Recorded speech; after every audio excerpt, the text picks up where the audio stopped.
আসসালামু আলাইকুম এভরিওয়ান। তো আমি এখানে ডাবলি নিয়েছি 500 গ্রাম। এটাকে আমি সারা রাত ভিজিয়ে রাখবো। সারা রাত ভিজিয়ে রাখার পরে ডাবলিগুলো ফুলে গিয়েছে।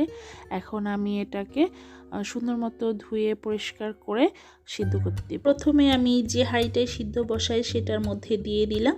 এখন দিয়ে দিচ্ছি হাফ চামচের মতো, হাফ চামচ থেকেও কম বেকিং সোডা, বেকিং পাউডার না কিন্তু। তারপর দিয়ে দিচ্ছি 1 চামচ লবণ, তারপর দিয়ে দিচ্ছি হাফ চামচ হলুদের গুঁড়ো। এখন আমি এটাকে চুলায় বসিয়ে সিদ্ধ করে নেব। বেকিং সোডাটা দেওয়ার ফলে খুব তাড়াতাড়ি সিদ্ধ হয়, প্রেসার কুকার লাগে না, কোনো রকম কোনো কিছু লাগে না, খুব তাড়াতাড়ি সিদ্ধ করা যায়। এই যে দেখুন ডাবলিগুলো খুব সুন্দরভাবে নরম হয়ে গিয়েছে। এখন পানিটা আপনাদের প্রয়োজন মতো রাখবেন। আপনারা যদি একটু ঝোল পছন্দ করেন তাহলে ঝোল রাখবেন, অথবা এর থেকে আরও কমে রাখলে সেই হিসেবে রাখবেন। আমার ডাবলিটা একদম পারফেক্টভাবে সিদ্ধ হয়েছে। দুটো আলু নিয়ে নিয়েছি, আলুগুলোকে কিউব করে কেটে নেব। তারপর আমি আলুগুলোকে আলাদাভাবে সিদ্ধ করে পরে ডাবলির সাথে মিশিয়ে দেব।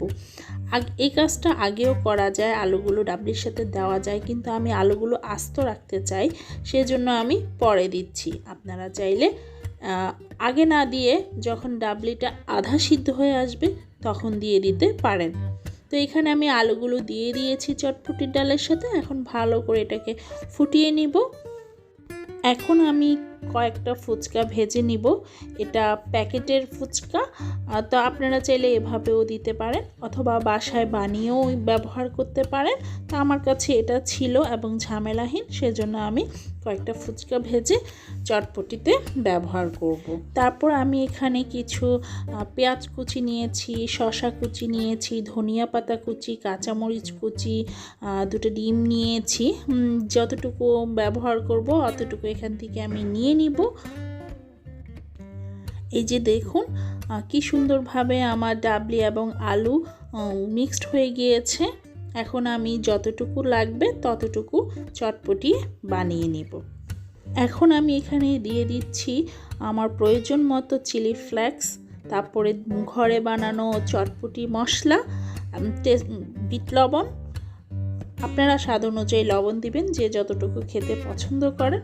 এখন দিয়ে দিচ্ছি পেঁয়াজ কুচি, তারপর শসা কুচি, তারপর দিয়ে দিব কাঁচামরিচ কুচি, তারপর দিচ্ছি ধনিয়া পাতা কুচি।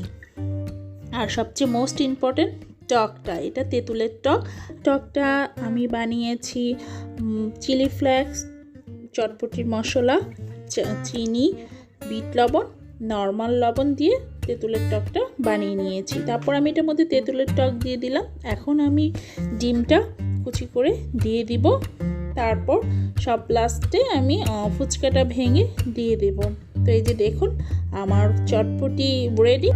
একবার হলেও খেয়ে দেখবেন এবং ভালো লাগলে অবশ্যই কমেন্ট করে জানাবেন। আমার ভিডিওটি ভালো লাগলে প্লিজ সাবস্ক্রাইব করে পাশে থাকবেন। ধন্যবাদ।